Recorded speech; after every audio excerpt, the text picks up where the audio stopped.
കൊല്ലം സുധിയുടെ അടുത്തേക്ക് പോകാൻ തയ്യാറെടുത്തുകൊണ്ടിരിക്കുന്ന രേണുസുധി.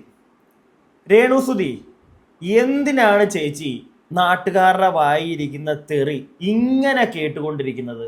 ആവശ്യമില്ലാത്ത ഓരോന്നൊക്കെ ഈ സ്റ്റോറിയിലൊക്കെ എഴുതിയിട്ടിട്ട് എന്തിൻ്റെ കാര്യം? ഡോക്ടേഴ്സൊക്കെ നിങ്ങളോട് പറഞ്ഞു എന്നാണ് അറിയാൻ സാധിച്ചത്. അതായത് ഫോണൊന്നും ഉപയോഗിക്കരുത്, ഫോണൊക്കെ മാറ്റി വെക്കാൻ. എന്നിട്ടും എന്തിന് അകലം കുറയുന്നു? ചേച്ചി, ഇതൊക്കെ കുറച്ച് ഓവറാണ്. ഓക്കെ, എന്നിട്ട് നാട്ടുകാർ ഏതെങ്കിലുമൊക്കെ വീഡിയോയുടെയൊക്കെ അടിയിലിടുന്ന കമൻ്റൊക്കെ എടുത്ത് സ്ക്രീൻഷോട്ട് വെച്ചിട്ട് അതെടുത്ത് സ്റ്റോറി ഇടുക. എന്ത് കാര്യം ഉണ്ടായിട്ട്? ഇതൊക്കെ കണ്ട് പിന്നെ സങ്കടപ്പെട്ട് നിങ്ങളുടെ ശരീരം തന്നെയല്ലേ പൊയ്ക്കൊണ്ടിരിക്കുന്നത്. നിങ്ങൾ തന്നെ പറയുന്നില്ലേ ഒരു കുഞ്ഞുണ്ട്, ആ കുഞ്ഞിന് വേണ്ടി ജീവിക്കണമെന്ന്. അതിനുവേണ്ടി ജീവിക്കേ. അതിനുവേണ്ടി ജീവിക്കാനായിട്ട് കുറച്ച് നാളത്തേക്ക് ഈ ഫോണും തേങ്ങയൊക്കെ ഒന്ന് മാറ്റി വെക്ക്. ഒന്ന് പറയണമെന്ന് തോന്നി. ഇനി വളരെ പ്രധാനപ്പെട്ട ഒരു കാര്യത്തിലേക്ക് നമുക്ക് പോകാൻ, പ്രിയപ്പെട്ടവരെ. അപ്പോൾ എല്ലാവർക്കും എൻ്റെ പുതിയൊരു വീഡിയോയിലേക്ക് സ്വാഗതം. ചാനൽ ആദ്യമായിട്ട് കാണുന്ന ആരെങ്കിലുമൊക്കെ ഇവിടെ ഉണ്ടെങ്കിൽ ഒന്ന് ചാനൽ സബ്സ്ക്രൈബ് ചെയ്യുക. കൂടാതെ വീഡിയോയ്ക്ക് ഒരു ലൈക്ക് തരിക. നിങ്ങളുടെ അഭിപ്രായങ്ങൾ വീഡിയോ മുഴുവനായി കണ്ടതിന് ശേഷം താഴെ കമൻറ്റ് ബോക്സിൽ രേഖപ്പെടുത്തുക. കൂടാതെ കമൻറ്റ് ബോക്സിൻ്റെ തൊട്ടപ്പുറം ഹൈപ്പ് എന്നൊരു ഓപ്ഷൻ കാണാൻ സാധിച്ചാൽ അതിലും ക്ലിക്ക് ചെയ്യുക. പിന്നെ മെയിൻ ഒരു കാര്യം, ഒരു ഡിസ്ക്ലൈമർ പോലെ എടുത്തു. ഈ രേണുസുധിയുമായി ബന്ധപ്പെട്ടുള്ള വീഡിയോ കാണാൻ താല്പര്യമുള്ളവർ മാത്രം ഈ ഒരു വീഡിയോ കാണാൻ ഇരുന്നാൽ മതി. അല്ലാത്തവർ വീഡിയോ സ്കിപ്പ് ചെയ്ത് പോവുക. ഈ ചാനലിൽ രേണുസുധി മാത്രമൊന്നുമല്ല ചെയ്യാറുള്ളത്, വേറെ പല കണ്ടന്റുകൾ ചെയ്യാറുണ്ട്. നിങ്ങൾക്ക് അതൊക്കെയാണ് കൂടുതൽ കാണാൻ താല്പര്യമെങ്കിൽ, ഇപ്പോൾ രാഷ്ട്രീയപരമായിട്ടുള്ള കാര്യങ്ങളോ, അപ്പോൾ നിങ്ങൾ അങ്ങനെയുള്ള വീഡിയോകൾ ചാനലിൽ വരുമ്പോഴത്തേക്ക് ഒന്ന് കാണാൻ ശ്രമിക്കുക. ഇടയ്ക്കിടയ്ക്ക് ചാനലിലൊക്കെ ഒന്ന് കയറി നോക്കുക, യൂഷ്വൽ സൈക്കോ എന്നൊക്കെ പറഞ്ഞ് സെർച്ച് ചെയ്തിട്ട്. ഓക്കെ, ഇനി കാര്യത്തിലേക്ക് വരാം. ഒരു ബിഷപ്പ് നോബിൾ ഫിലിപ്പ് അമ്പലവയൽ, നിങ്ങൾക്ക് ഭൂരിഭാഗം ആളുകൾക്കും അറിയാമായിരിക്കും. ഈ രേണുസുധിയുമായി ബന്ധപ്പെട്ടുള്ള കാര്യങ്ങളൊക്കെ കാണുന്ന ആളുകൾക്ക് ഈ വ്യക്തിയുടെ ഒരു ഇൻ്റർവ്യൂ ഇന്നലെ വന്നു. നിലപാടുകൾ മാറ്റിക്കോ, കുഴപ്പമൊന്നുമില്ല. ചില കാര്യങ്ങൾ വരുമ്പോഴത്തേക്ക് നമ്മൾ ആദ്യമേ പറഞ്ഞ നിലപാട് ചിലപ്പോൾ പിന്നെ നമുക്ക് മാറ്റി പറയേണ്ട വരും ചില സാഹചര്യങ്ങൾ നമ്മളെ കൊണ്ട് മാറ്റി പറയിക്കും, മനസ്സിലാക്കാം. എന്നാൽ തെമ്മാടിത്തരം വിളിച്ച് പറയരുത്. ഓക്കെ, ആ ഫാദറിനോടാണ് എനിക്ക് പറയാനുള്ളത്. തെമ്മാടിത്തരം വിളിച്ച് പറയരുത്. താങ്കളുടെ ഇന്നലത്തെ ഇൻ്റർവ്യൂവിൽ സത്യം പറഞ്ഞാൽ അത് കണ്ടപ്പോൾ താങ്കളോടുള്ള വില പോയി. ഇയാൾ ഭൂലോക കള്ളനാണോടെ എന്നൊരു നിമിഷം മനസ്സിൽ ചിന്തിച്ചു പോയി.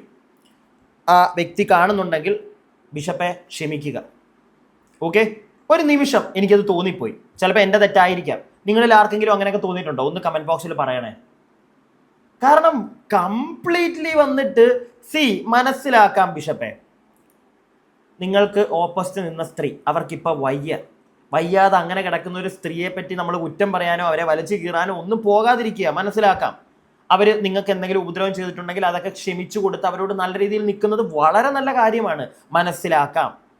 പക്ഷേ ആ വ്യക്തി ഈ കുറച്ച് ദിവസങ്ങളായിട്ട് തെറി കേൾക്കുന്നത് മുഴുവൻ കിച്ചു എന്ന് പറയുന്ന വ്യക്തിക്കെതിരെ സംസാരിച്ചതിലാണ്, അല്ലെങ്കിൽ ഒരു വീഡിയോയിൽ വെറുതെ ആ ചെറുക്കനെ പിടിച്ചിട്ടതിലാണ്. നിങ്ങളും അത് തന്നെയല്ലേ ചെയ്യുന്നത്? നിങ്ങൾക്ക് തെറി കിട്ടാനും ആ സ്ത്രീയെ കുറച്ചാളുകളും കൂടെ തെറി പറയാനും വേണ്ടിയിട്ട് വെറുതെ ഇന്റർവ്യൂവിൽ ആ ചെറുക്കൻ്റെ കാര്യമൊക്കെ പിടിച്ചിട്ടിട്ട് ലാസ്റ്റ് സോഷ്യൽ മീഡിയയുടെ കുറ്റമാണ്, ഇന്റർവ്യൂ എടുക്കാൻ വരുന്നവരുടെ കുറ്റമാണ്. അങ്ങനെയൊക്കെ പറയാൻ താങ്കൾക്ക് ഇച്ചിരി ഉളുപ്പുണ്ടോ ബിഷപ്പേ? ആരെങ്കിലുമൊക്കെ നിങ്ങളോട് ചോദ്യം ചോദിക്കുമ്പോൾ നിങ്ങൾ ഉത്തരം പറഞ്ഞിട്ടല്ലേ അത് വലിയ പ്രശ്നമായിട്ട് മാറുന്നതും. പണ്ട് അവരെ ഏറ്റവും കൂടുതൽ സൈബർ അറ്റാക്കിന് നിങ്ങൾ തന്നെയല്ലേ ഇട്ടുകൊടുത്തത്. നിങ്ങൾ പല കാര്യങ്ങളും പറഞ്ഞപ്പോൾ നിങ്ങളെ സപ്പോർട്ട് ചെയ്ത് പല ആളുകളും, ഞാൻ ഉൾപ്പെടെ വന്നിട്ടില്ലേ. ഇപ്പോൾ വന്നിട്ട് നിങ്ങൾ അങ്ങ് മാന്യം ചമയുക എന്ന് പറഞ്ഞു കഴിഞ്ഞാൽ പൊന്ന് ബിഷപ്പെ, അത് കണ്ടുകൊണ്ട് വാവുത്തിയിരിക്കാൻ പറ്റത്തില്ല. എന്താണെങ്കിലും ഇദ്ദേഹം പറയുന്ന കുറച്ച് അധികം കാര്യങ്ങളുണ്ട്, പ്രധാനപ്പെട്ട കുറച്ച് കാര്യങ്ങൾ. നിങ്ങൾ എല്ലാവരും ആ ഇന്റർവ്യൂ മൊത്തം കണ്ടിട്ടുണ്ടോ എന്ന് എനിക്കറിയില്ല. പ്രധാനപ്പെട്ട കുറച്ച് പോർഷൻസ് മാത്രം ഞാൻ നിങ്ങളെ ഒന്ന് കാണിക്കാം, എന്നിട്ട് ബാക്കി നമുക്ക് സംസാരിക്കാം. രേണുസുധിയുടെ പിതാവും മാതാവും അതുപോലെ തന്നെ സഹോദരിയും എന്നെ ഇവിടെ വന്ന് ക്ഷണിച്ചു. അതിന് കാരണം എന്ന് വെച്ച് കഴിഞ്ഞാൽ രേണുസുധിക്ക് സുഖമില്ലാത്തൊരു സാഹചര്യത്തിലൂടെയാണ് ഇപ്പോൾ കടന്നു പോയിക്കൊണ്ടിരിക്കുന്നത്. നിങ്ങളെല്ലാവരും അറിഞ്ഞതുപോലെ അവരുടെ സഹോദരിയും കുടുംബവും മാതാപിതാക്കളും എന്നോട് ഇവിടെ വന്ന് ഈ കാര്യങ്ങൾ പറഞ്ഞ് ഇങ്ങനെ ആരോഗ്യ പ്രശ്നങ്ങളുണ്ട്, അതുകൊണ്ട് തിരുമേനി വീട്ടിൽ വരണം, ഞങ്ങൾക്ക് തിരുമേനിയോട് യാതൊരു രീതിയിലുള്ള വിഷമങ്ങളോ പ്രയാസങ്ങളോ ഇല്ല. പരസ്പരം ഞങ്ങൾ അങ്ങോട്ടും ഇങ്ങോട്ടും വന്നു പോയ കാര്യങ്ങൾ പൊരുത്തപ്പെട്ടു എന്ന് വെച്ച് വന്നുപോയ ജീവിതത്തിൽ വന്നു പോയിട്ടുള്ള അങ്ങോട്ടും ഇങ്ങോട്ടും വന്നു വാക്കുകൾ കൊണ്ടൊക്കെ അങ്ങോട്ടും ഇങ്ങോട്ടും ഒക്കെ വന്നുപോയ പ്രയാസങ്ങളൊക്കെ പരസ്പരം നിരപ്പായി, പരസ്പരം ക്ഷമ അങ്ങോട്ടും ഇങ്ങോട്ടും അതെല്ലാമായി സ്നേഹത്തോടു കൂടെ തന്നെ ആയി കഴിഞ്ഞിട്ട് പ്രാർത്ഥനയ്ക്കായിട്ട് തന്നെ അവർ ഇൻവൈറ്റ് ചെയ്ത് വീട്ടിൽ വന്ന് കൊല്ലം സ്തുതിയുടെ ഇങ്ങനെ ഓർമ്മ പ്രാർത്ഥന നടക്കുന്നുണ്ട്. അപ്പം ബിഷപ്പ് അവിടെ വരെ വന്ന് പ്രാർത്ഥനയിൽ സംബന്ധിക്കണമെന്ന് എന്നോട് ആവശ്യപ്പെട്ടു. അങ്ങനെ ഞാൻ അവരുടെ വീട്ടിൽ പോയി. ഇപ്പം ബാക്കി കേൾപ്പിക്കാമേ. ബിഷപ്പ് ഈ ചെയ്തതിനോടൊന്നും ഞാൻ എതിർക്കുന്നില്ല, നല്ല കാര്യം. രേണു സുധിയുടെ അച്ഛനോ അമ്മയോ അല്ലെങ്കിൽ അവരുടെ സിസ്റ്ററൊക്കെ വന്ന് നിങ്ങളോട് കാര്യങ്ങൾ പറഞ്ഞ് അവർക്ക് വയ്യ അങ്ങോട്ട് വരണം പ്രാർത്ഥിക്കണമെന്നൊക്കെ പറഞ്ഞതും നിങ്ങൾ കേട്ട് നിങ്ങൾക്ക് അവരോട് ക്ഷമിക്കാൻ പറ്റി നിങ്ങൾ പോയിട്ടുണ്ടെങ്കിൽ ബിഷപ്പെ താങ്കളുടെ നല്ല ഒരു മനസ്സായിട്ട് തന്നെ ഞാൻ പറയും. മനസ്സിലായില്ലേ? അതിലൊന്നും നിങ്ങളെ കുറ്റം പറയാൻ ഞാനില്ല. പണ്ട് നിങ്ങൾ അങ്ങനെ കുറെ പറഞ്ഞതല്ലേ, നിങ്ങളെ അവർ ഉപദ്രവിച്ചതല്ലേ, അതുകൊണ്ട് തിരിഞ്ഞു നോക്കണ്ട, അങ്ങനെയുള്ള കാര്യങ്ങളൊന്നും ഞാൻ പറയില്ല. നിങ്ങളുടെ ഇഷ്ടം, നിങ്ങൾക്ക് പോകാൻ തോന്നിയിട്ടുണ്ടെങ്കിൽ വളരെ നല്ല കാര്യം, അതിനകത്ത് ഒരു തെറ്റുമില്ല. മനസ്സിലായോ? ഒരു തെറ്റുമില്ല, നല്ല കാര്യം. അവർക്ക് വേണ്ടി ആ സുധിയുടെ ആ ഒരു ഓർമ്മ ദിവസം അവിടെ ചെന്ന് പ്രാർത്ഥിക്കുന്നതൊക്കെ രേണു തന്നെ ഒരു വീഡിയോ ഒക്കെ ഇട്ടിട്ടുണ്ടായിരുന്നു. നല്ല കാര്യം, തെറ്റൊന്നും പറയാനില്ല, അതിലൊന്നും തെറ്റ് പറയാനില്ല. എന്നാൽ ബാക്കി കേൾക്കാം. പരസ്പരം എന്തെങ്കിലും ഒരു വാസ്തവത്തിൽ ഞാനും രേണു സുധിയും തമ്മിൽ വ്യക്തിപരമായിട്ട് ഇന്ന് വരെ ഒരു സംസാരം ഉണ്ടായിട്ടില്ല. മുഖാമുഖം ഞങ്ങൾ ഒന്നും പറഞ്ഞിട്ടില്ല. സോഷ്യൽ മീഡിയയിലെ ഒരു വിഭാഗം ആൾക്കാർ എന്നെ, അതായത് ഇങ്ങനെ എന്താണ് പറയുക, ഇവിടെ വന്ന് ഇന്റർവ്യൂ ചെയ്യുന്ന മീഡിയ എന്നെ ഇന്റർവ്യൂ ചെയ്യുന്ന സമയത്ത് നിങ്ങൾ കേട്ട സോഷ്യൽ മീഡിയ കണ്ടതുപോലെ നിരവധി ക്വസ്റ്റ്യൻസ് എന്നോട് ചോദിക്കുമ്പോൾ അതിന് പറഞ്ഞ ഉത്തരങ്ങളിലൂടെയാണ് ഞാനും രേണു സുധിയും തമ്മിൽ ആ ശത്രുത പോലെ ആകേണ്ട ഒരു സാഹചര്യം ഉണ്ടായത്. നാളിതുവരെ രേണു സുധിയും ഞാനുമായിട്ട് മുഖാമുഖം അവർ ഫാമിലി ആയിട്ടോ രേണു സുധിയുമായിട്ടോ ഒന്ന് മുഖം കറുപ്പിച്ച് സംസാരിച്ചിട്ടില്ല, ഒരിക്കലും ഉണ്ടായിട്ടില്ല. സോഷ്യൽ മീഡിയയിലൂടെയാണ് ഈ ഒരു ഉണ്ടായത്, ഇങ്ങനെ ഒരു പിണക്കങ്ങളും ദേഷ്യങ്ങളും ഒക്കെ സംഭവിച്ചു പോയത്. ബാക്കി കേൾപ്പിക്കാമേ. അപ്പം മൊത്തത്തിൽ സോഷ്യൽ മീഡിയയിലെ നെഞ്ചത്തോട്ട് അങ്ങ് വെച്ച് തരികയാണ് അല്ലേ ബിഷപ്പേ? അല്ലെങ്കിൽ നിങ്ങളെ ഇന്റർവ്യൂ ചെയ്യാൻ വന്നവർ അവരുടെയൊക്കെ നെഞ്ചത്തോട്ട് അങ്ങ് വെച്ചു കൊടുക്കുകയാണ്. നിങ്ങൾ പറഞ്ഞതിലൊന്നും ഒരു കുഴപ്പമില്ല അല്ലേ, ചോദിക്കാൻ വന്നതാണ് തെറ്റ്. നിങ്ങൾ പൊട്ടനൊന്നും അല്ലല്ലോ. നിങ്ങളുടെ ഇടയ്ക്കൽ ഓൺലൈൻ മീഡിയക്കാർ വരുമ്പോൾ അവർക്ക് ഉത്തരം കൊടുക്കാതെ എനിക്ക് താല്പര്യമില്ല എന്ന് പറഞ്ഞങ്ങ് വിട്ടാൽ അവർ നിങ്ങളെ മറ്റേ കയറി കയ്യും കാലും കെട്ടിയിട്ടിട്ട് നിങ്ങളുടെ വായിക്കാത്തോട്ട് മയക്കും വെച്ചിട്ട് ചോദിക്കത്തൊന്നും ഇല്ലല്ലോ. ചോദിക്കുമോ? ഇല്ലല്ലോ. അല്ല, എല്ലാം ഈ ഓൺലൈൻ മീഡിയക്കാർ എന്നുവെച്ചിട്ട് മാത്രം വെച്ച് കൊടുക്കണ്ട. നിങ്ങൾ ചെറുതൊന്നും അല്ലല്ലോ പറഞ്ഞിട്ടുള്ളത്. തപ്പിയാൽ ഇപ്പോഴും കിട്ടും, ഞാൻ നോക്കിയതാ. പിന്നെ ഇനി ഇതിൻ്റെ ഇടയ്ക്കോട്ട് അതും കൂടെ കുത്തിക്കയറ്റി ഇവിടെ വീഡിയോ കാണുന്ന എല്ലാവർക്കും അറിയാമില്ലേ, നിങ്ങൾക്ക് അറിയാലോ ഇദ്ദേഹം പണ്ട് പറഞ്ഞു നടന്നതൊക്കെ. എന്നിട്ട് ഇതൊക്കെ ഇപ്പോൾ വന്ന് ചോദിച്ചവരുടെ കുറ്റവും സോഷ്യൽ മീഡിയയുടെ കുറ്റവും. അല്ല, അത് നല്ലൊരു പരിപാടിയാണല്ലോ ബിഷപ്പേ. നല്ലൊരു പരിപാടിയാണല്ലോ. ബിഷപ്പാണെന്ന് കരുതി എന്ത് തെണ്ടിത്തരം വിളിച്ചങ്ങ് പറയാന്നാണോ? ഇത്രയും നാളും സപ്പോർട്ട് ചെയ്തവർ ഇനി കല്ലെറിയും റോട്ടിൽ കണ്ട എന്ന് വെച്ചിട്ട് നിങ്ങൾ അവർക്കെതിരെ സംസാരിക്കണമെന്നല്ല. പക്ഷെ നിങ്ങൾ ഇപ്പം ഈ വന്ന് പറയുന്ന കാര്യങ്ങളുണ്ടല്ലോ, അത് വെറും തെമ്മാടിത്തരമാണ് ബിഷപ്പേ. പറയാതിരിക്കാൻ വയ്യ. ഓൺലൈൻ മീഡിയക്കാർ വന്ന ഉടനെ ഞാൻ അങ്ങോട്ട് അവർ ചോദിച്ചപ്പോൾ അങ്ങ് പറഞ്ഞു പോയതാ. അവരുടെ തെറ്റാ, സോഷ്യൽ മീഡിയയുടെ പ്രശ്നമാണ്. തൻ്റെ നാക്കിനൊരു കുഴപ്പമില്ലല്ലേ? താൻ പറഞ്ഞതിനൊരു കുഴപ്പമില്ലല്ലേ? താൻ പറയുന്ന കേട്ട് തന്നെ സപ്പോർട്ട് ചെയ്ത് വിട്ടിരുന്ന് സംസാരിച്ചവരെല്ലാം പൊട്ടന്മാർ. താൻ മിടുക്കനിപ്പോൾ. നടക്കുന്ന കാര്യമല്ല ബിഷപ്പേ, കേട്ടോ? അത് കൈ വെച്ചാൽ മതി, കേട്ടോയിട്ട് മടക്കി. ഓക്കെ, ബാക്കി കേൾക്കാം. ഞാനിങ്ങനെ പറയുമ്പോൾ ഞാൻ കാണുന്നതും കേൾക്കുന്നതും അറിവെന്ന് വെച്ചാൽ സോഷ്യൽ മീഡിയയിലാണ് ശരിക്കും പറഞ്ഞു കഴിഞ്ഞാൽ ഈ രേണു സുധിയുമായിട്ട് ആൾക്കാരിങ്ങനെ ഇപ്പം മോള് പറഞ്ഞ പോലെ ശത്രുതയുണ്ടെന്ന് പറഞ്ഞു. അല്ലാതെ ഞങ്ങൾ ഈ നാട്ടിൽ താമസിക്കുന്ന ആൾക്കാർക്ക് ആർക്കും തന്നെ രേണു സുധി എന്ന് പറയുന്ന ഈ സഹോദരിയോടോ അവരുടെ കുടുംബത്തോടോ യാതൊരു വിധമായിട്ടുള്ള ദേഷ്യമോ മറ്റിതരമായ കോപമോ ഒന്നും ആർക്കുമില്ല.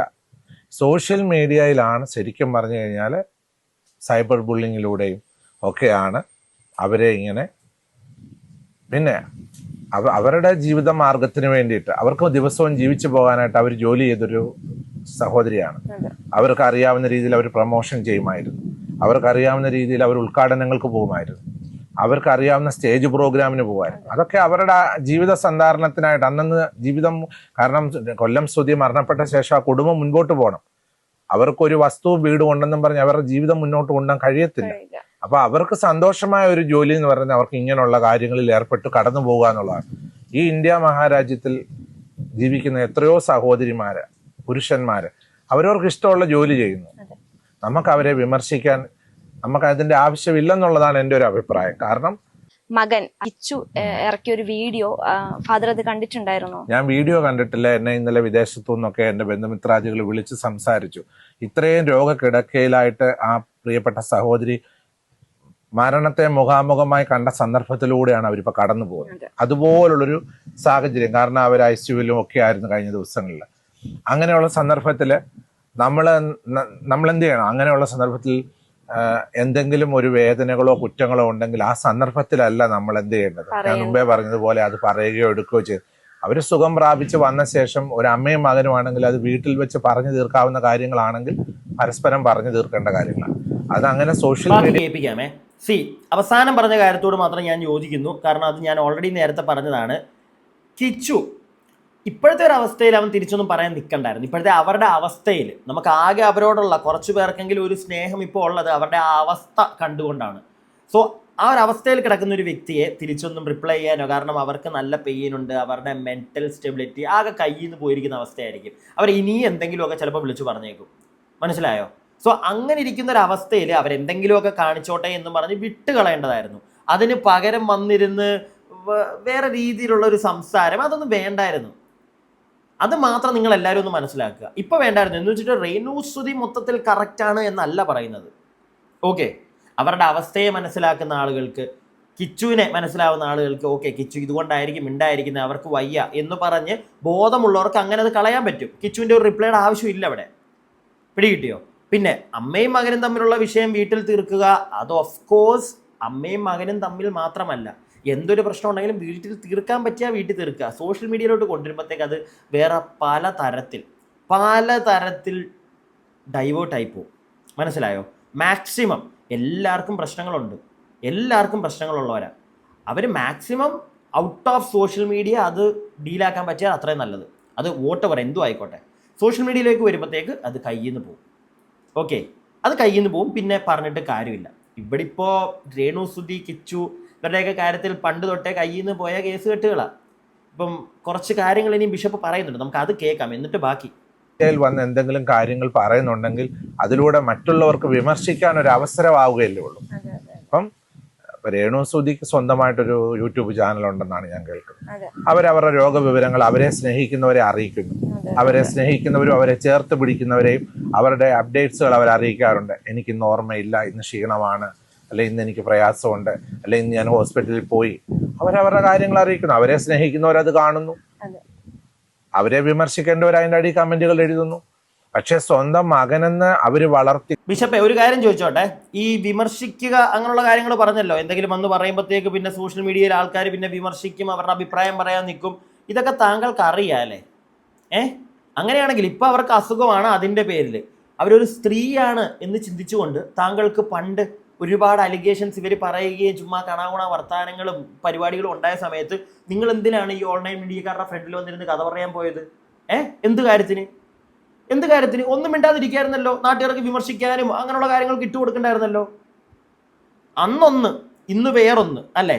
ഇന്ന് രോഗാവസ്ഥയിൽ കിടക്കുന്ന ഒരു വ്യക്തി അയാളുടെ കൂടെ നിന്ന് കഴിഞ്ഞാൽ കുറച്ചുകൂടെ സപ്പോർട്ട് കിട്ടുമല്ലോ എന്ന് കരുതിയിട്ടാണോ ഈ പരിപാടി കൊണ്ട് ഇറങ്ങിയിരിക്കുന്നത്? പിന്നെ ഈ ഇന്റർവ്യൂവിൽ തന്നെ എനിക്ക് തോന്നുന്നു, ഞാനത് വെച്ചിട്ടുണ്ടെന്ന് തോന്നുന്നു, ഈ വീഡിയോ ക്ലിപ്പിനകത്തൊക്കെ എവിടെയോ ഉണ്ട്, ഏതൊരു പോർഷനിലുണ്ട്, ഞാൻ കേൾപ്പിച്ചു തരാം.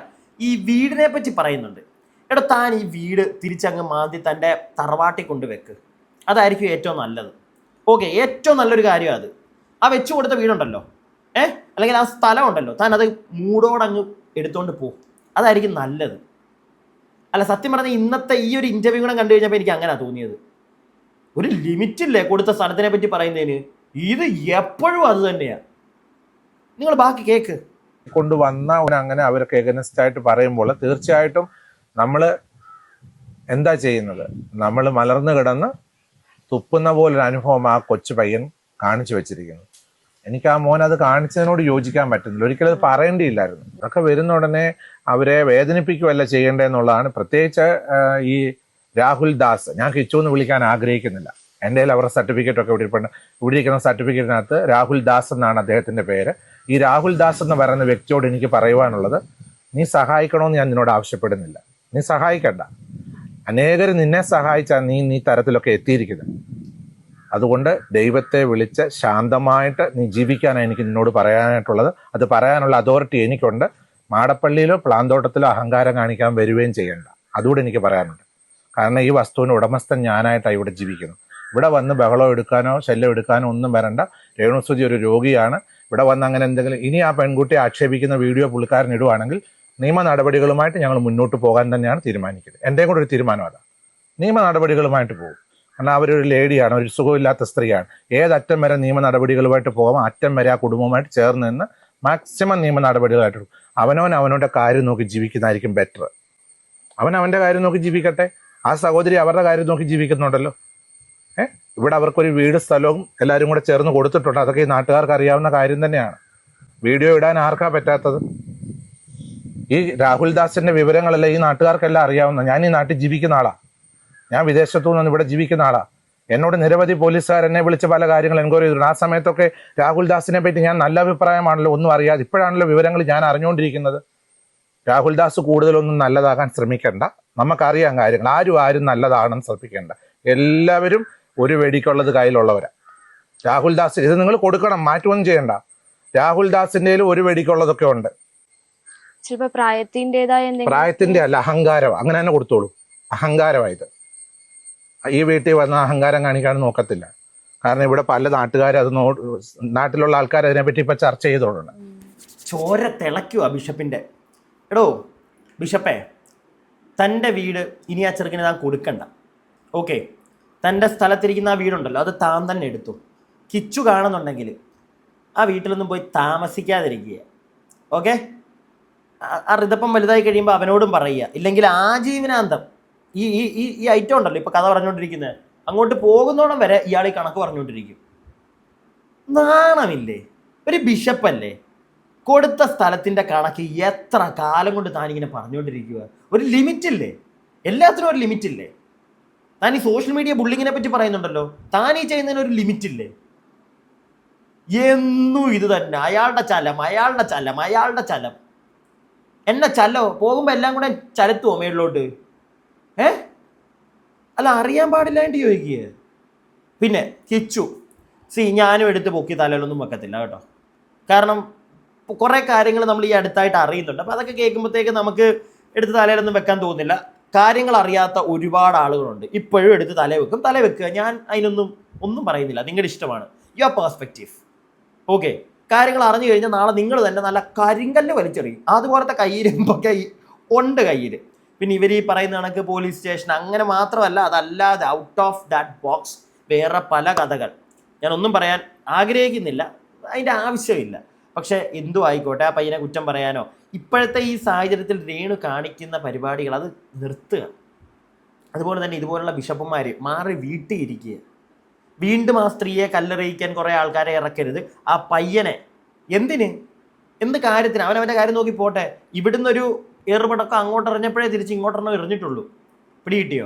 അതുകൊണ്ട് കിടന്ന് കളിക്കാതെ, അതിൻ്റെ ഇടയ്ക്ക് കിടന്ന് കളിക്കാതെ, അത്ര എനിക്ക് പറയാനുള്ളൂ. ഞാൻ ആരെ അങ്ങോട്ട് ഒരു പരിധി കൂടുതൽ വലിച്ചു കയറാനോ ഞാൻ അത് ഉദ്ദേശിച്ചിട്ടില്ല. ഇതിൻ്റെയൊക്കെ ഒരു സത്യാവശ്യം ഇതിൻ്റെയൊക്കെ ഒരു സത്യമായ വശം മനസ്സിലായോ? അത് ചെറിയ തോതിൽ നിങ്ങളിലേക്ക് എത്തിക്കുക, അത്രേ ഞാൻ ഉദ്ദേശിച്ചിട്ടുള്ളൂ. അപ്പോൾ എൻ്റെ അഭിപ്രായങ്ങൾ പറഞ്ഞു. നിങ്ങളുടെ അഭിപ്രായങ്ങൾ താഴെ കമൻറ്റ് ബോക്സിൽ. അടുത്ത വീഡിയോ ആയിട്ട് നമുക്ക് എത്രയും പെട്ടെന്ന് കാണാം. അടുത്ത വീഡിയോ ആയിട്ട് കാണുന്നവരേക്കും stay tuned and stay weird.